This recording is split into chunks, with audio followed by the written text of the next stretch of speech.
Maybe we'll get a full chapter of Anthony Richardson versus CJ Stroud this week. Crossover Thursday is back, and we're going to tell you who's winning this Sunday between the Colts and the Texans. Let's get to it.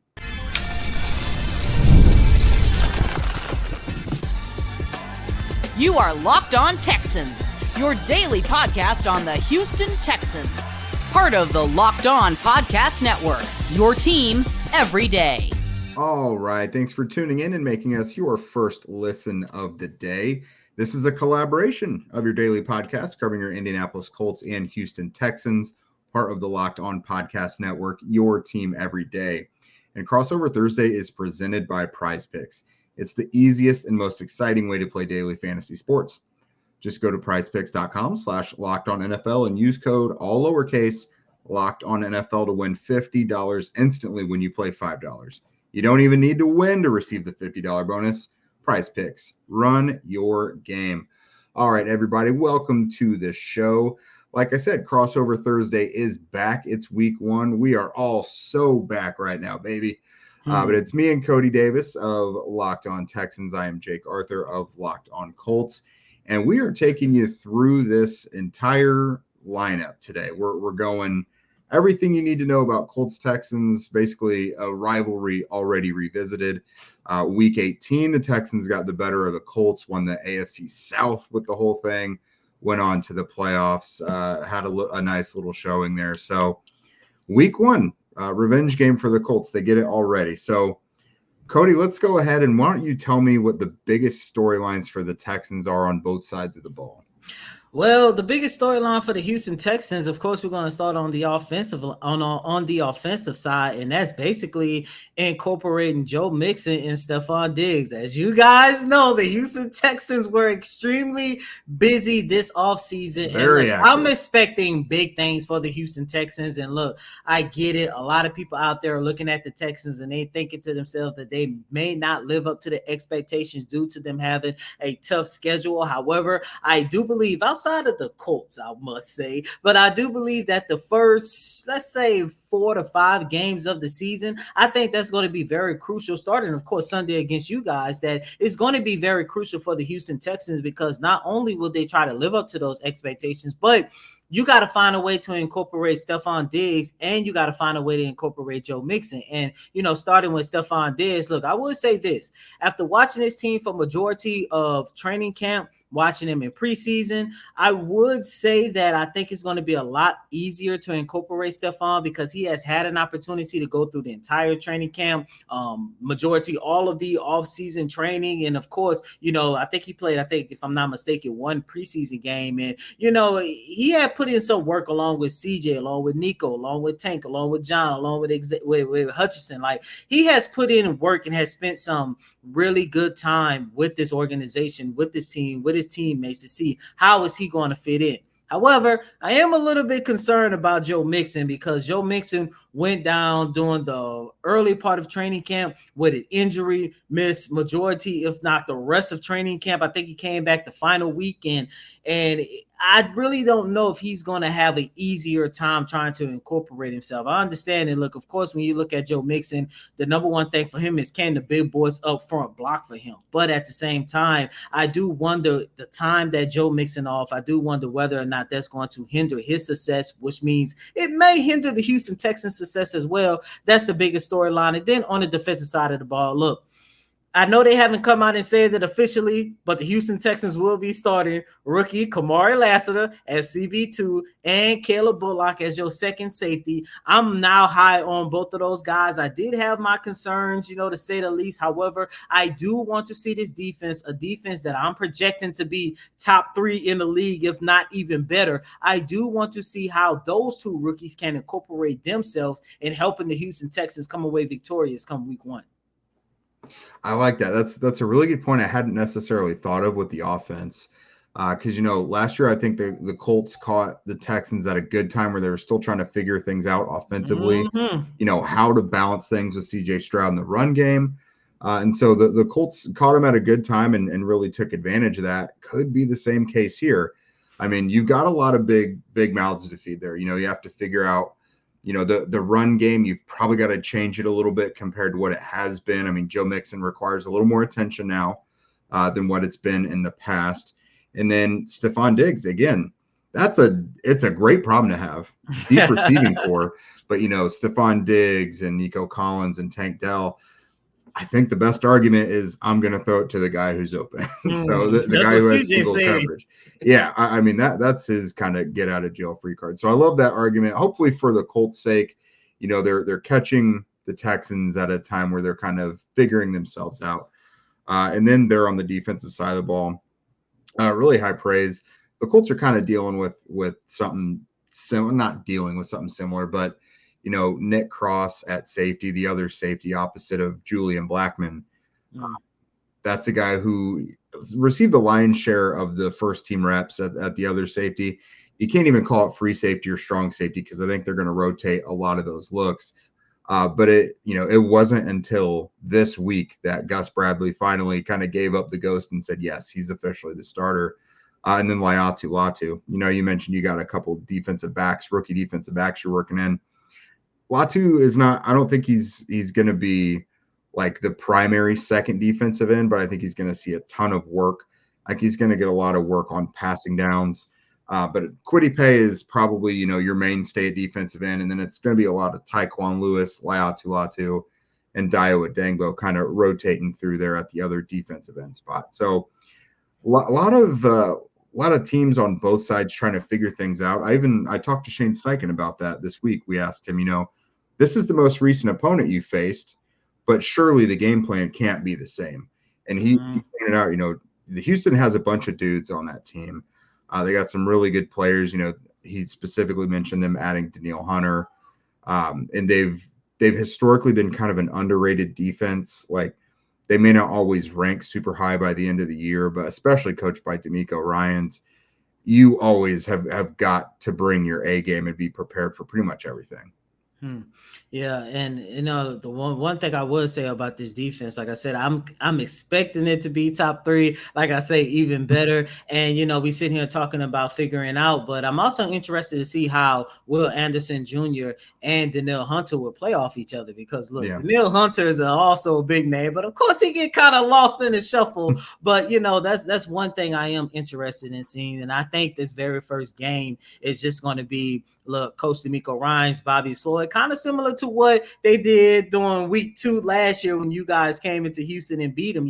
They was trying to figure it out. And of course, as we all know, the second half, the Houston Texans started to put things together on both sides of the ball, and they was able to use that in order to have the season that they had last year. And I think it's going to be the same here as well, but once again, man, just looking at Diggs and Joe Mixon, big names, productive players. Don't know about you. I say this a lot on Locked On Texans. I've always considered Stephon Diggs top 10 wide receiver over the past decade. But it's like, okay, now how is he going to incorporate himself within an offense? Look, even though they have a projected top 5 quarterback, it's still going to be important for everybody to be on the same accord moving forward.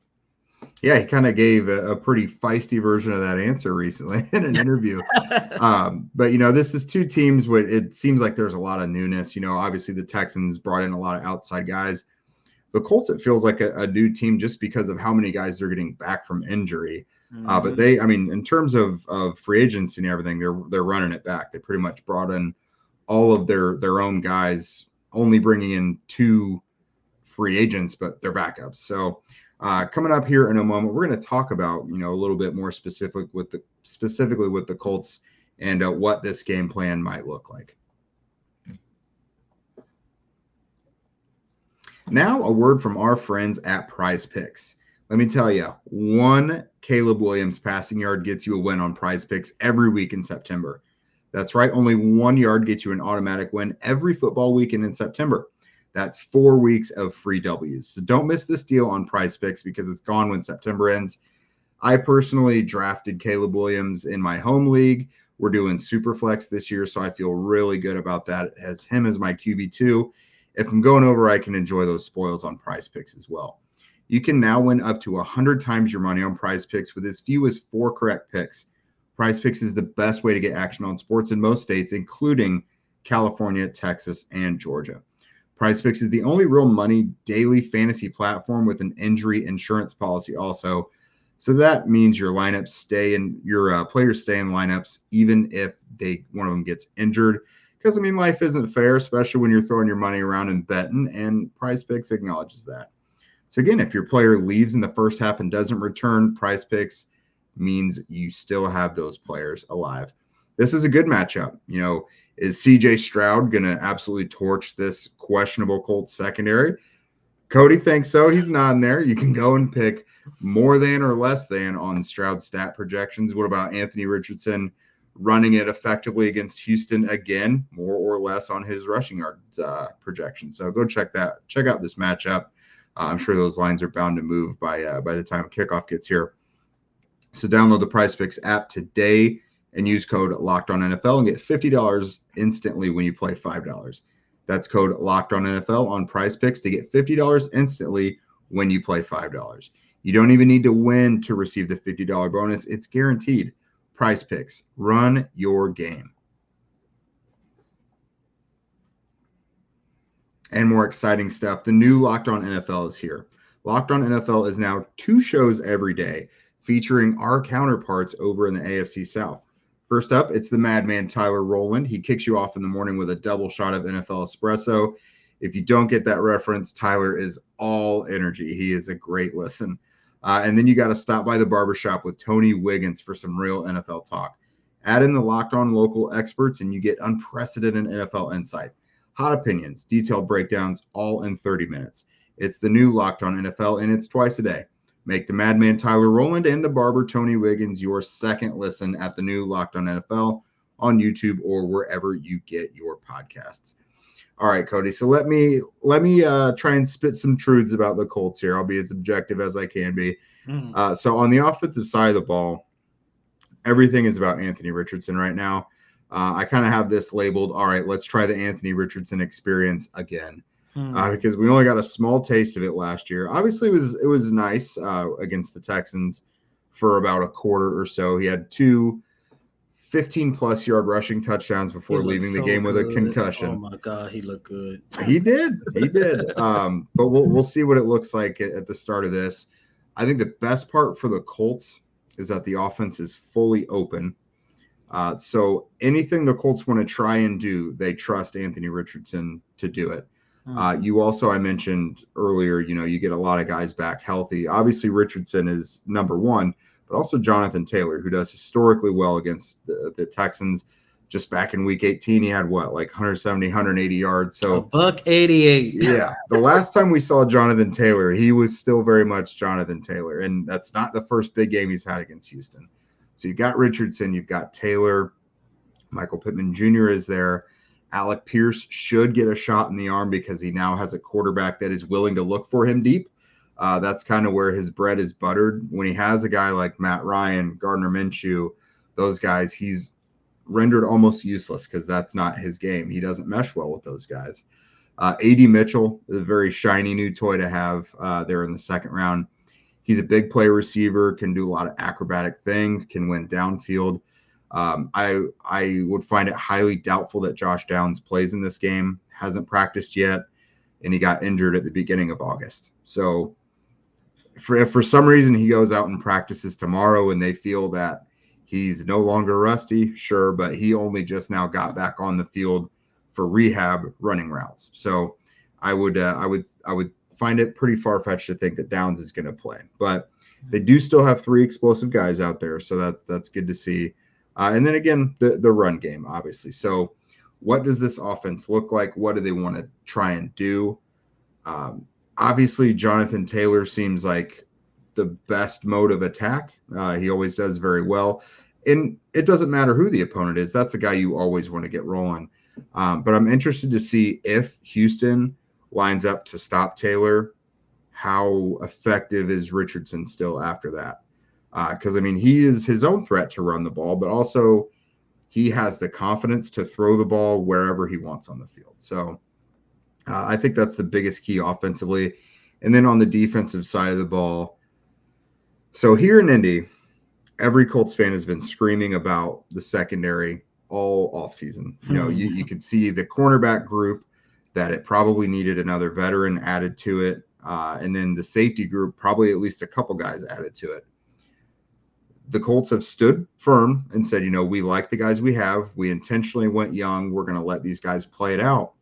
But you immediately look at a matchup like this one in week 1, and it's like, guys, CJ Stroud torched the Colts for a 76-yard touchdown on the first play week 18. Like, this is not a dude to test things out against. Like, he is that dude. So is Stroud going to torch the Colts secondary? I think it's going to be fully up to the defensive front this week. So they had 51 sacks last year, which is an Indianapolis era record, and it was top 5 in the NFL. But they did go long stretches without even getting, hits on the quarterback. And, the first week when Houston, or the first matchup when Houston had no offensive lineman out there, they got 7 sacks like they should have. But then when Houston was a little more put together, they had better health, only 2 sacks in week 18. They've got to have some sort of medium in there. The 7 sacks is probably not going to happen again in this matchup, but they got to be able to get to CJ Stroud a little more often. I asked Leatu Latu about that today, and he said if we can disrupt Stroud and consistently, harass him and get after him, then I think we'll win. They know it's a must in this matchup because a guy like CJ, to me, he's turned into one of those Patrick Mahomes guys. Like, if he gets out of the pocket and is doing stuff, he has that ad-lib ability to make you pay. I already see him as one of the better off-script quarterbacks in the league. So I think you have to get to him and finish the play. I don't think pressuring him is enough. You have to really get him rattled. So kind of a tall task for the Colts defense. But I think the pass rush is going to have to be an absolute must in this one. It's funny that you're talking about the pass rush because I do consider the Houston Texans offensive line as the biggest key for them. That's going to determine whether or not they win this game. And look, in the first segment, I talked about how they're going to incorporate Stephon Diggs, how they're going to incorporate Joe Mixon. But at the end of the day, I just look at those big guys up front. And for me personally, look, first and foremost, let me just say this. DeForest Buckner, dog. Let's just go ahead and say it. And, I know week 18, as you just alluded to, they only got to CJ Stroud. What was it, like 2 sacks that you said? Yeah. But I would like to go on record and say, look, the Houston Texans offensive line, yes, it was a hell of a lot better than it was doing when they first saw him in week 2. That offensive line at that point was already set. You already know who your left tackle, your left guard, your center, your right tackle, and your right guard. You already know they already had a sense of camaraderie amongst that group right there, especially somebody as a guy that I miss, George Fant. Not only was he my guy in the locker room, but he was also a really good backup, especially once Titus Howard went down. Now you're looking at it from a standpoint, this offensive line, they haven't really had that much time spent together. I mean, Laramie Tunsil, he's always going to be one of the top left tackles in the game. However, he missed half a training camp, even though he's healthy now. But it's like, okay, how are you going to play next to Kenyon Green, someone who did not play the entire season? And even though he has looked better during training camp, better during preseason, I think this is going to be a comeback season for that young man. This is the real deal now. And for him, not only him, but a second-year prospect and Juice Ruggs, those 2 guys are going to have to find a way to stop the Indianapolis Colts front 4, which I consider one of the best in the league. So it's like, okay, what's going to happen with this offensive line? And look, I always say that Titus Howard is one of the most underrated tackles in the game. However, he missed majority of last season. And I do wonder how much of some of the struggles that we may see during these first couple of games, especially on Sunday, how much of that is going to be rust. So it's like, as long as the Houston Texans offensive line can keep the pocket clean for CJ, as long as they have an opportunity to create gaps for Joe Mixon to execute, I think the Houston Texans are going to be fine. However, it's very scary when you have someone like Buckner on the opposite side of the line of scrimmage and you're looking at it from a standpoint, okay, this might not end well if all 5 of those guys are not on the same accord. So that's the biggest key on the offensive side of the ball. And on the defensive side of the ball, you already alluded to it, Jonathan Taylor. I mean, At this point, it's like, can you at least contain him? Like, just don't worry about stopping him. Just contain him. And look, what he did week 18, a $188, 30 carries. it was a phenomenal performance to watch. Mhm. And I look at the Houston Texans, the defensive line. I looked at the Houston Texans, front seven. I'm just sitting here thinking to myself, if they could find a way to contain Jonathan Taylor, they're going to be okay.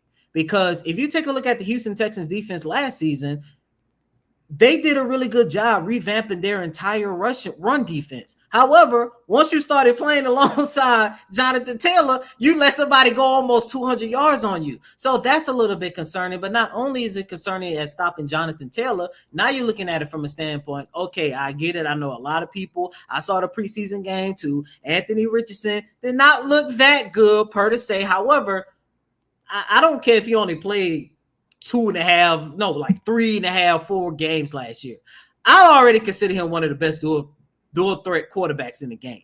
And he showed me when I set up inside NRG Stadium and watched him torch the Houston Texans, especially with his legs. Not only do the Texans got to worry about containing Jonathan Taylor, but you also got to find a way to contain Anthony Richardson, who I get it. It was a small sample size, but he still looked like he could develop into arguably one of this league's best dual threat quarterbacks. So I think a lot is going to be on the place for the Houston Texans. And I look at week 18, I'm like, look, you let Jonathan Taylor, demolish you in the run game, and that was without Anthony Richardson. Now we're looking at a situation where we're going to see what a rushing attack with Richardson and Taylor are going to look like together. That might be a small issue for the Texans. I can't lie.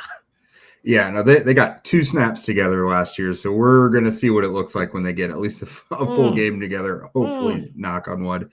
Well, coming up next, guys, we're going to tell you how we think this game shakes out. When you're hiring for your small business, you want to find quality professionals who are right for the role. That's why you have to check out LinkedIn Jobs. They have the tools to help find the right professionals for your team faster and for free. LinkedIn isn't just a job board either, because they actually help hire professionals who you can't find anywhere else, even if there are people who aren't actively searching for new jobs but might be open to the perfect role elsewhere. In a given month, over 70% of LinkedIn users don't even use other leading job sites. So if you're not using LinkedIn, you're looking in the wrong place. On LinkedIn, 86% of small businesses get a qualified candidate within 24 hours. They know that small businesses are wearing so many hats and they might not have the time or resources to hire, so they're constantly finding new ways to make the process even easier for you. LinkedIn even just launched a feature that helps you write job descriptions. It makes the process even easier and quicker, and it's just one reason why 2.5 million small businesses use LinkedIn for hiring. So post your job for free at linkedin.com/LockedOnNFL. That's linkedin.com/LockedOnNFL to post your job for free. Terms and conditions apply. And Crossover Thursdays presented by Prize Picks, the easiest and most exciting way to play daily fantasy sports. Go to prizepicks.com/LockedOnNFL and use code all lowercase LockedOnNFL to win $50 instantly when you play 5. Again, you don't even need to win to receive the $50 bonus. Prize Picks, run your game. All right, so Cody, I'll go ahead and roll out the red carpet here. What are the 3 most important keys that are going to lead to a Houston Texans victory? I'm going to start with the most important one that I just finished talking about, the offensive line, keeping the pocket clean and creating gaps for the Houston Texans offense to execute. And talk about the Houston Texans offense to execute. You're looking at C.J. Stroud. You already talked about how questionable the Colts secondary is. So, I think this is a game where C.J. Stroud should just air it out, especially considering that you got not 1, not 2, but 3 wide receivers who could be quote unquote wide receiver, 1. So yeah. I think this is definitely a game where you could just let CJ just go to work. I'm gonna love it, I must say. And then, of course, last but not least, but containing Jonathan Taylor, that's always been the key for the Houston Texans, where it don't matter if they're rebuilding, fighting for a playoff spot, or contending for a championship. They could never figure that key out. So, of course, that key still got to stand. Stop Jonathan Taylor at all costs. I like it. All right, so for the Colts, first on offense, I'm going to say they got to cash in the red zone, because I mentioned Josh Downs probably not going to play in this one. One that's perhaps even more consequential is their kicker, Matt Gay, is probably not going to play in this one either. Neither player has practiced all week. So kicker, whether we like it or not, it's very important. So if Matt Gay isn't out there kicking, even if he is out there kicking, he just had a hernia procedure. So that's not great. If he doesn't go out there, they have a rookie undrafted free agent and Spencer Schrader kicking. So their kicking game is going to be shaky at best, I would say. So when you're in the red zone, you got to turn those into sixes instead of threes. Ball security for the offense as well, and that goes towards communication too. So Anthony has a bit of a tendency to know that he's the best athlete on the field, and sometimes that can get him in trouble, especially if you've got a pass rusher breathing down his neck. If he's not holding onto the ball properly, he will fumble it. He has fumbled before last year. He's fumbled in the preseason. He's got to take care of the ball because, I mean, you can't have a 360-degree vision around your head. So just make sure that the ball is fine. But also in terms of communication as well. You mentioned that preseason Bengals game. It didn't look good. But in context, a lot of that was communication between him and the receivers. The pick six, the tight end was supposed to be further inside. Anthony threw it where it was supposed to be, but the tight end wasn't there. We saw that led to a pick six. Immediately 6 points for the other team. That can't happen. There was another crucial third down where he threw over the middle of the field, but it was way in front of A.D. Mitchell. Now, Mitchell, when he came out of his break, there was the defense had a coverage he didn't recognize back there or he wasn't expecting. So it caused him to kind of hitch and hiccup a little bit coming out of his break. That kind of stuff, you just got to keep running through it because Anthony, again, threw it right where it was. So that kind of stuff, they got lucky with an errant throw over the middle of the field that wasn't intercepted. So that stuff has got to get cleaned up. And then defensively, the secondary already, as is, I mentioned, it's going to be a little worrisome. Just be where you need to be. Because we saw a couple of examples in that Week 18 win for the Texans that gave them the AFC South. Obviously, that C.J. Stroud to Nico Collins bomb on the first play of the game. There was supposed to be safety help over the top, but there was no communication there, so the safety was not there. It left the corner on an island with Collins, and that was never supposed to happen. We saw it was a touchdown. And then there was a touchdown to the fullback there, like near the goal line, where there's a breakdown in communication again between the safeties and the cornerbacks. Nobody was right there to pick up that fullback, and he was alone in the back of the end zone for a touchdown. If you're just where you're supposed to, like this game's already hard enough against a quarterback like CJ Stroud. If you just be where you're supposed to be and don't blow the coverages and everything, your life is probably not going to be as difficult. So to me, a lot of it is mental, and then also execution in the red zone on offense for me. So with all that said, do you have a score prediction for us, Cody? Yeah, I got a score prediction. I think it's still, like normal. It's going to be close, but I got the Houston Texans winning game 1, 21-17. Okay. So this is a game that could have a lot of offensive fireworks, but it sounds like you think the defenses might step up a little bit. Yeah, the defense, I can see them stepping up, but again, it's week 1, a lot of quote unquote new faces, with the Houston Texans. I know with you guys, a lot of guys coming back from injury, i.e. the most important one, Anthony Richardson. And I think that's where we're probably going to see like a couple head scratches. And like you mentioned, if anything, it's probably just going to be more so communication type stuff. And, week 1 games sort of, go down that kind of rabbit hole. Now, once again, I think the Houston Texans defense will have an opportunity to hold their own, especially the defensive line in terms of, especially the front seven actually in terms of, trying to contain Jonathan Taylor. But overall, I think it's still going to be a close game because I think it's safe to say that this could be a rivalry, not just CJ and Richardson, but this could be a rivalry between these two franchises that might last a minute.